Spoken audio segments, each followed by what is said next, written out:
paboritong almusal at comfort food nating mga Pinoy, Perfect ito pang almusal na ngayon, trending at nagmamasarap sa social media.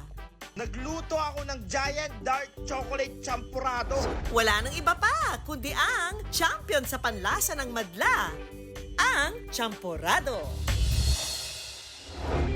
Nagsimula ang lahat sa isang video kung saan ang tila pabilog na tsokolating ito binuhusan ng mainit na gatas. At nang matunaw, boom! Bumulaga ang classic Pinoy favorite na champurado. Ang produkto ng malikhaing isip ng mga Pilipino, sorpresa ring sumabog online.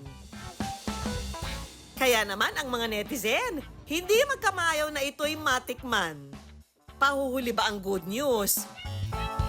Tayo na sa Antipolo at doon makiuso tayo.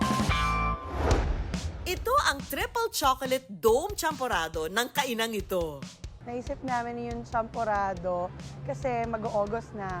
We need a comfort food during this rainy season. Tapos, mas interactive para sa mga, kumbaga, experience para sa mga clients natin. Nagmula raw ang ideya ng pag-o-offer ng champurado mula sa mga staff ng resto na nagbahagi ng childhood memories nila tuwing tag-ulan, kung saan ang paborito raw nilang lantakan, champurado. Pero hindi raw nila inakala na ang power of social media hahantong sa ganitong kahabang pila. Yung dami ng tao, it's overwhelming. They're actually lining up. Pero at least lahat sila with expectations na. And they're very willing to wait. Actually, doon kami bilib na bilib. Bukod sa presentation, ang nagpapa-espesyal daw sa kanilang champurado, itong thick and creamy consistency na perfect sandukin gamit ang best partner ng champurado na danggit. At ang kanilang tsokolating gamit, Pinoy na Pinoy rin. It's locally sourced dito sa Pilipinas. It's from Bicol and South Cotabato. So I think that's the difference of all the other champurados from us. Ang magkaibigang Jero at Sofia, for the go raw, natikman ang viral champurado. Tinry ko yung champurado dito kasi nakita ko siya nag-viral. Ngayon, sinubukan namin. Yun naman, sobrang sarap. Sobrang extra niya kasi may dome, tas sobrang chocolate niya. Mas pinasarap at mas pinalasa yung champurado. May experience at matitikman itong triple chocolate dome champurado sa halagang 249 pesos. Bukod sa classic chocolate flavor, alam niyo bang may iba pang flavors ang dome champurado? Ito ang championrado version na paandar ng cafe na ito sa Binyan, Laguna. Pwedeng mamili mula sa chocolate, ube o pandan flavor. At bilang isang arkitekto, naisip ko nga na gawin itong dome para mapansin natin, mapansin sa social media. Ito, inirelease namin noong Christmas 2023 bilang seasonal flavor. Pero yung reception sa mga guests ay maganda, kaya in-stay namin ito. Hanggang ngayon ay tinatangkilik yung ube at saka yung pandan. At ang dagdag na good news! Dahil na nga raw sa pagtetrend ng dome champurado sa social media, lalo raw lumakas ang bentahan ng champurado sa kanilang cafe.